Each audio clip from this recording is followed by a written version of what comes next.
to know translation, reflection, rotation and enlargement. It's also a clue in all the exam papers that translation and reflection questions are always 2 marks, rotation and enlargement questions are always 3 marks. So if you can't see what the examiner's done, look at the mark scheme and at least it narrows it down to a 50-50 chance. A translation is just pick the thing up and move it. So if it's written like that, that means 2 forwards and 4 up.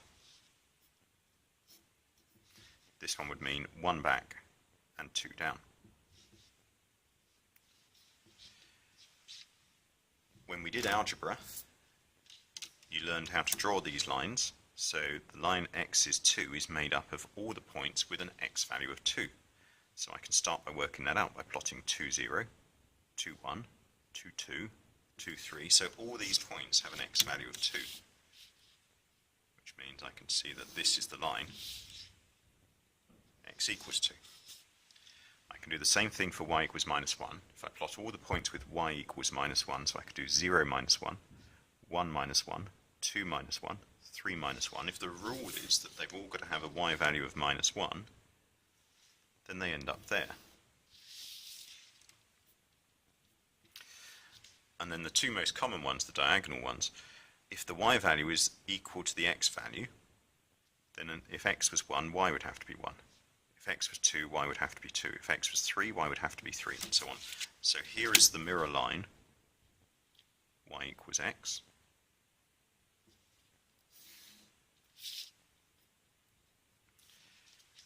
And if we do the same for this last one, the y is the minus of the x value. So if x is 1, y must be minus 1. If x was 2, y had to be minus 2. If x was 3, y had to be minus 3. So you can see the points coming here. So here is the mirror line where y is minus x.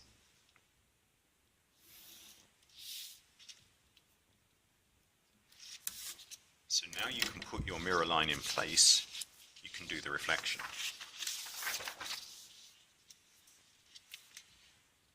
Rotations. Remember, it's a 3-mark question. So in the exam, if you've got to identify one, you will need to give 3 pieces of information. You will need to say where was the center of rotation, what angle and which direction has it been turned through, so 90 degrees clockwise or 90 degrees anti-clockwise.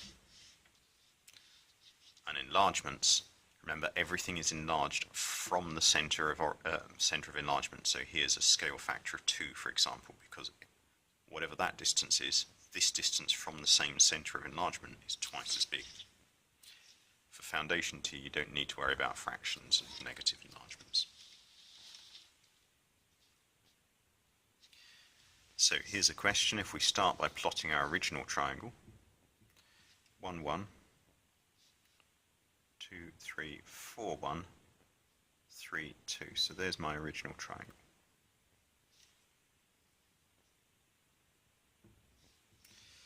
Translate it through 2, 3, so that means move it 2 forwards and 3 up. So this point goes 2 forwards, 1, 2, 3 up.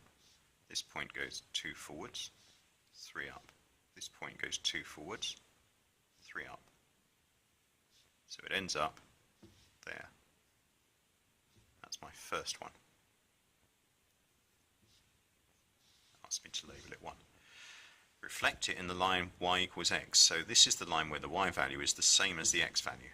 So it goes through point 1, 1, 2, 2, 3, 3, 4, 4. So here's my mirror line. Now this is quite a complicated reflection, but each point when you're reflecting in a diagonal goes the same distance away on the opposite diagonal. So this point is half a square away, so it will reflect to half a square away there. This point is 1 square away, so it will reflect to 1 square away there. This point is on the line, so it will stay where it is. So there is my reflection. It's usually easier than that.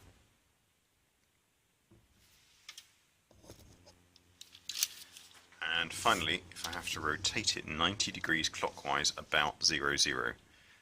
So there is my and I'm going to go back to the original one. There it is at the moment. There's my pivot.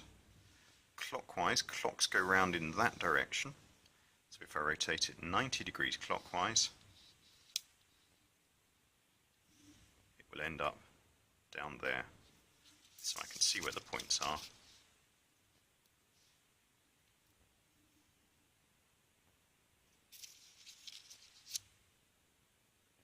And draw it in.